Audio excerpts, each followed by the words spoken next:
이재명 대통령이 통일교의 정치권 로비 의혹에 대해 검경 합동수사팀 구성을 지시했는데 정교 유착은 왜 문제가 되는 걸까? 특검 추진이 더디다는 지적과 함께 정부가 직접 칼을 빼든 배경과 앞으로 전개될 강력한 수사 방향을 상세히 분석해보겠습니다. 이재명 대통령이 30일 청와대에서 열린 국무회의를 주재하며 종교단체의 정치권 로비 의혹에 대해 합동수사팀 구성을 지시했습니다. 최근 통일교와 신천지 등을 둘러싼 이른바 정교 유착 의혹이 우리 민주주의의 근간을 흔들고 있다는 판단 아래 내린 결단인데요. 이 대통령은 헌법 원리를 어기고 종교가 정치에 개입해 매수하고 유착하는 행위는 나라의 미래를 위협하는 중대 사안이라 했습니다. 특히 특정 종교단체가 거대 자본을 바탕으로 정치인들에게 금품을 살포하고 정책에 영향을 미치려 했다는 의혹은 충격적입니다. 헌법 제20조에는 국교는 인정되지 아니하며 종교와 정치는 분리된다는 정교 분리의 원칙이 명시되어 있는데 이를 정면 위반한 거죠. 정치권에서 특검 논의가 이어지고 있지만 마냥 그 결과만을 기다릴 수 없다며 정부 차원의 즉각적이고 선제적인 대응을 주문했습니다. 대통령은 검찰과 행정안전부가 상의하여 수사 주체를 정하거나 함께 팀을 구성해 실질적이고 구체적인 수사 성과를 내야 한다고 했죠. 특검이 출범하기 전까지의 수사 공백을 단 하루도 허용하지 않겠다는 강력한 의지로 이번 지시는 공직사회 전체에 큰 울림을 주었습니다. 수사 과정에서 특검이 출범하게 된다면 그때까지의 모든 기록을 넘겨주더라도 지금 당장 할 수 있는 수사를 멈춰선 안 된다 했죠.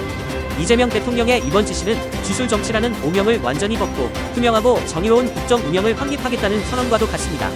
김민석 국무총리 또한 대통령의 지시에 앞서 국정이 흔들리는 원인 중 하나가 바로 주술정치와 정교 유착이라며 목소리를 높였는데요.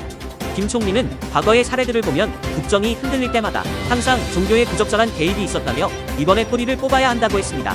최근 제기되는 통일교와 신천지 관련 금품 로비 의혹들을 이번 기회에 확실히 규명해야 한다는 생각을 국무위원들 앞에서 강하게 내비쳤죠. 정치적 공방 속의 수사가 제대로 이루어지지 않을 가능성을 대비해 정부 차원의 특별수사본부 설치까지 적극적으로 검토하라 했습니다. 이는 단순히 수사를 넘어 정치권 전반에 퍼진 부적절한 유착관계를 모두 드러내어 우리 사회의 도덕성을 회복하겠다는 의지입니다.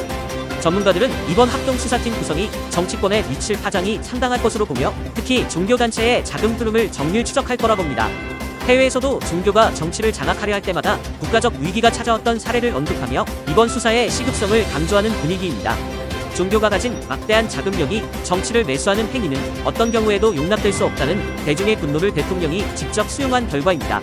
일각에서는 이러한 수사가 특정 세력을 압박하는 수단이 될 수 있다 우려하지만 헌법 수호 차원에서의 수사는 반드시 필요하다는 평이죠. 대통령과 총리가 한 목소리로 정교 유착 근절을 외치고 있는 만큼 이번 수사의 범위와 강도는 역대 그 어느 때보다 강력할 것으로 보입니다. 사정 정국이 본격화되면서 정치권은 긴장감에 휩싸여있으며 수사 결과에 따라 정계 개편까지 이어질 수 있다는 관측도 나옵니다. 과연 검경 합동수사팀은 통일교와 신천지를 둘러싼 검은 유착의 실체를 낱낱이 밝혀내고 무너진 국가기강을 바로잡을 수 있을까요? 주술정치라는 구시대적 유물을 청산하고 투명한 민주정치를 확립하기 위한 정부의 이번 승부수는 성공적인 결과를 낳게 될까요? 한 치 앞도 보이지 않는 정교 유착에 숨막히는 진실 공방 끝에 국민들이 바라는 진정한 정의를 실현할 사람은 누가 될까요? 정교 유착 근절을 위한 정부의 강력한 수사가 성공할 수 있을까요? 구독하고 매일매일 이슈하니